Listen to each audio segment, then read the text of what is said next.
विधानसभेमध्ये वंचित आघाडीला महाविकास आघाडीमध्ये घेणार नसल्याची माहिती सूत्रांनी दिलेली आहे।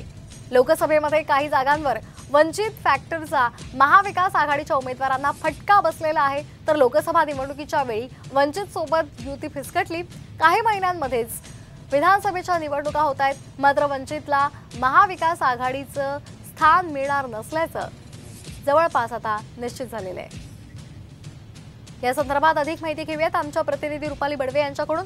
रुपाली, काय अधिकचे अपडेट्स मिळतात? विधानसभेमध्ये वंचितला महाविकास आघाडीमध्ये स्थान नाही अशी माहिती सूत्रांनी दिली आहे। देशभरामध्ये जे वातावरण तयार झालं होतं आणि एकूणच मोदी सरकारला हटवण्यासाठी म्हणून इंडिया आघाडी खरं तर स्थापन झाली आणि या इंडिया आघाडीमध्ये महाराष्ट्राच्या दृष्टीने आपण विचार केला तर महाविकास आघाडी जी आहे ती एकूणच भाजप सरकारला हटवण्यासाठी दोन पावलं पुढे चढून खरं तर वंचित बहुजन आघाडी सोबत चर्चा करत होती आणि त्यांनी आमच्या सोबत यावं यासाठी खरं तर प्रयत्न चालू होते। संपूर्ण चर्चेमध्ये आपण बघितलं तर शेवटच्या क्षणापर्यंत वंचित बहुजन आघाडी आणि महाविकास आघाडी यांची जी एक चर्चा आहे ती सुरू होती की कुणाला किती जागा द्याव्यात, वंचितला किती जागा द्याव्यात याबाबत सुद्धा चर्चा होत होती।